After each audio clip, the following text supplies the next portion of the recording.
জাহাঙ্গীরকে কেউ বাঁচাতে পারবে না, শওকত মোল্লাকে কেউ বাঁচাতে পারবে না, শাহজাহানকে কেউ বাঁচাতে পারবে না, দিলীপ মণ্ডলকে কেউ বাঁচাতে পারবে না। যে সমস্ত মহান ব্যক্তিদের নাম তোমরা শুনলে এনরা সবাই বিশিষ্ট বিশিষ্ট কাজের সঙ্গে যুক্ত ছিলেন। এক ছিল শেখ শাহজাহান, যে কিনা পিঠে খেতে ডাকতো বা পিঠে বানাতে ডাকতো। এর মধ্যে শেখ শাহজাহান, যিনি এই বিশিষ্ট ব্যক্তি যুক্ত ছিলেন পাড়ার মহিলাদের জোর করে আটকে রেখে তাদের থেকে পিঠে বানানো, তাদের থেকে সেবা যত্ন পাওয়ার জন্য। শুধু একজন দুজন মহিলা নয়, পাড়ার যে মহিলাকে ওনার পছন্দ হতো তাকেই এই সমস্ত কাজ উনি করাতেন। এর পাশাপাশি খারাপ কাজ তো ভাই ছিলই, কিন্তু টিএমসির জামানায় এনার এতটা পাওয়ার ছিল, ওনার বিরুদ্ধে কেউ কোনো কথা বলতে পারেনি। তারপরে এই যে শওকত মোল্লা, এনার গল্প শুনলে তো তোমার মাথার হোশ উড়ে যাবে। শওকত মোল্লার একটা ভিডিও তোমাদের সামনে আমি উপস্থাপন করি, দেখো ভিডিওটা। এমএলএ শওকত মোল্লা আমাকে ধর্ষণ করে, বাচ্চাকে কিডন্যাপ করেছে। ভিডিওটা একটু বড়, যেটুক মেইন আমি সেটুকু দেখাচ্ছি।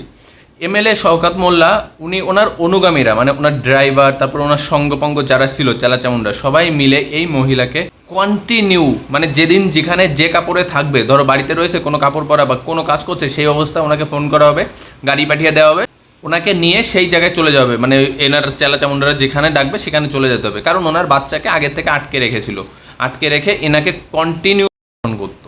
দেখে নাও ভিডিওটা। আমাকে ওরা শওকত মোল্লা, এমএলএ হোসেন শেখ, লালু শেখ, মানে শওকত মোল্লা ড্রাইভার, একজন মহিলার উপরে প্রতিনিয়ত এরকম পাশবিক অত্যাচার করতো, কিন্তু উনি ওনার বাচ্চার মুখের দিকে তাকিয়ে কখনো মুখ খুলতে পারেনি। ভাই, এর ন্যায্য বিচার হচ্ছে এবং শুভেন্দু অধিকারী স্যারের কাছে দাবি জানাই, কোনো ক্রমে, আপনি যেটা বলেছেন, কোনো ক্রমে যেন এরা ছাড় না পায়। দেখো ভিডিওটার পরের অংশ দেখো। এই সমস্ত মানুষগুলো আমাকে বাচ্চাটাকে কাটিয়ে নিয়ে আমাকে ধর্ষণ করতে থাকে আর ভয় দেখায় যে আমি যদি মুখ খুলি আমার বাচ্চাকে টুকরো টুকরো করে দেবো। এই হচ্ছে মহান ব্যক্তিদের বিশিষ্ট বিশিষ্ট কার্যকলাপ।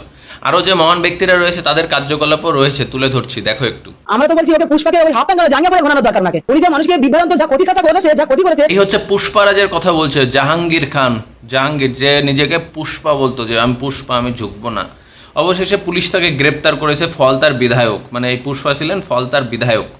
তো কথা হচ্ছে কি, ইনার বিধায়ক থাকাকালে সাধারণ মানুষের মুখ থেকে তো শুনছো, একজন মুসলিম মহিলা উনি কি বললো, যে আমাদের উপর উনি যে ক্ষতিঘাতা করেছে, সাধারণ মানুষের বাড়ির মধ্যে গিয়ে তাদেরকে ডাইরেক্ট হুমকি দিচ্ছে, মানে তোমাদের উপরে দিয়ে দেবো, মানে উপরে তুলে দেবো, এই ধরনের হুমকি বাড়িতে গিয়ে দিয়েছে। তার পাশাপাশি তো এরকম কাজ করে, সেগুলো তো ওনার মুখে শুনলে। যাই হোক, কথা হচ্ছে কি ভাই, এরা প্রতিটা ব্যক্তি এমন এমন খারাপ কাজের সঙ্গে যুক্ত ছিল, যেটা এদের যদি ক্ষমা করে দেওয়া হয় তাহলে ভাই আইনের অপমান হবে ডাইরেক্ট। তো আমি শুভেন্দু অধিকারী স্যারের কাছে একটাই অনুরোধ জানাতে চাই, স্যার এদেরকে অন্তত, আপনি যে সিস্টেমটা বললেন এদের কাউকে ছাড় দেওয়া হবে না, তো আমার কথাও সেম বা সাধারণ মানুষের কথাও সেম, এদের কাউকে ছাড় দিয়ে না, এদের যে উপযুক্ত শাস্তি সেটাই দেওয়া হোক।